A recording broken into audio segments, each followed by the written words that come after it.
இப்போ வந்து இதுக்கு தேவையான பொருள்லாம் என்னென்னு பார்த்துடலாம். பச்சை மிளகா, இஞ்சி, பூண்டு, அதுக்கப்புறமா தக்காளி, வெங்காயம், புதினா, வேணும்னா நீங்கள் கொத்தமல்லியும் யூஸ் பண்ணிக்கலாம். அதுக்கப்புறம் தேங்காய் அண்ட் மெயின் ஹீரோ வந்து நம்மளோட ஆட்டுக்கால் தான். இது நல்லா நம்ம வாஷ் பண்ணி எடுத்துக்க போகிறோம். ஹாட் வாட்டரில் வாஷ் பண்ணதுக்கப்புறமா கொஞ்ச நேரம் ஒரு 2 to 3 மினிட்ஸ் நீங்கள் சோக் பண்ணிங்கன்னா இந்த மாதிரி அந்த காலுக்கு அடியில் இந்த மாதிரி குட்டி குட்டி பார்ட்டிகல்ஸ் இருக்கும். அது நைஃப்பில் வச்சு நீங்கள் எடுத்துடலாம். அதுக்கப்புறமா அதில் இருக்க தோஞ்செல்லாம் தனியாக எடுத்து வைக்கணும். ஏன்னா அது லாஸ்ட்டாக போட்டால் போதும். ஏன்னா ஆட்டுக்கால் கூடயே நம்ம அதையும் போட்டு வேக வச்சோம்னா அது இன்னுமே ரொம்ப ஈஸியாக கரைஞ்சிரும். ஸோ அதனால் அது லாஸ்ட்டாக போட்டால் போதும். இப்போது நம்ம வாஷ் பண்ணி வச்சுருக்க ஆட்டுக்கால் எல்லாமே ஒரு ப்ரெஷர் குக்கரில் போட்டு இஞ்சி பூண்டு ரெண்டுத்தையுமே நம்ம ஸ்மாஷ் பண்ணி சேர்த்துக்க போகிறோம். கிரைண்ட் பண்ண இஞ்சி பூண்டு பேஸ்ட்டில் 1 ஸ்பூன் மட்டும் நம்ம போட்டு அது கூடவே தக்காளி, வெங்காயம், பச்சை மிளகாய் இது எல்லாத்தையுமே கொஞ்சம் கொஞ்சமாக ஆட் பண்ணிக்க போகிறோம்.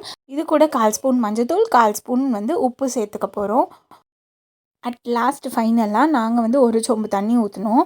இதில் வந்து இன்க்ரீடியன்ட்ஸ் எல்லாமே முழுகிற அளவுக்கு நீங்கள் தண்ணி ஊற்றினா போதும். இப்போ வந்து 10 விசில் விட்டுக்கலாம். சப்போஸ் நீங்கள் வாங்குறது வந்து முத்தின காலாக இருந்துச்சு அப்படின்னா எக்ஸ்ட்ரா 4 விசில் விட்டுக்கலாம்.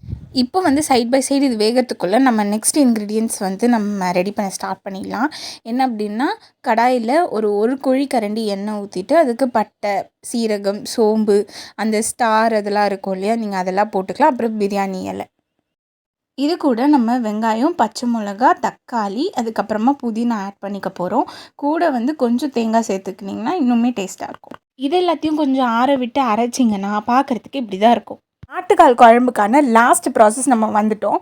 இதில் கடாயில் வந்து கொஞ்சமாக எண்ணெய் விட்டு சோம்பு, தக்காளி, வெங்காயம், கொஞ்சமாக புதினா போட்டு நம்ம ஜஸ்ட் ஒரு ஃப்ரை மாதிரி தான் பண்ணி எடுக்க போகிறோம். இப்போ வந்து நம்ம 10 விசில் விட்டு நம்ம ஆட்டுக்கால் வந்து கண்டிப்பாக குக் ஆகிருக்கும். ஸோ நம்ம அதையுமே இப்போ ஓப்பன் பண்ணி வெந்திருக்கான்னு நம்ம டெஸ்ட் பண்ணி பார்த்துடலாம். டெஸ்ட் பண்ணி பார்த்ததுல சூப்பராகவே வெந்திருந்தது. அண்ட் நம்ம இப்போ வதக்கி வச்சுருந்த அந்த இன்க்ரீடியன்ட்ஸ் எல்லாமே அந்த குக்கர்லேயே ஆட் பண்ணிடலாம்.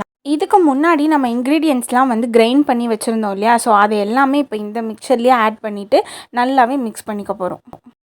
இப்போ வந்து மிளகாத்தூள் 2 ஸ்பூனு, அதுக்கப்புறம் மஞ்சத்தூள் 1/4 ஸ்பூன், கரம் மசாலா, அதுக்கப்புறமா மட்டன் மசாலா எல்லாத்தையுமே நம்ம இதுலேயே ஆட் பண்ணிவிட்டு உங்களுக்கு எவ்வளோ குழம்பு தேவையோ அந்த அளவுக்கு நம்ம தண்ணி ஊற்றிட்டு அதுக்கப்புறம் நாங்கள் வந்து 1/4 ஸ்பூன் நாங்கள் வந்து உப்பு போட்டுட்டோம். ஏன் அப்படின்னா நம்ம முன்னாடியே கொஞ்சம் உப்பு 1/4 ஸ்பூன் போட்டிருக்கோம். ஸோ அதை மைண்டில் வச்சுட்டு நீங்கள் உப்பு சேர்த்துக்கலாம். அதுக்கப்புறம் ஃபஸ்ட்டு நம்ம தோஞ்சல் தனியாக எடுத்து வச்சுருந்தோம். அந்த தோஞ்சலை இப்போ நம்ம ஆட் பண்ணிவிட்டு ஒரு கொதி வந்ததுக்கப்புறமா இறக்கிடலாம். ஆட்டுக்கால் குழம்புக்கு எப்போவுமே பெஸ்ட் காம்பினேஷன் இட்லி, தோசை அதுதான். ஸோ இன்றைக்கி வந்து மார்னிங் எங்கள் வீட்டில் இட்லி.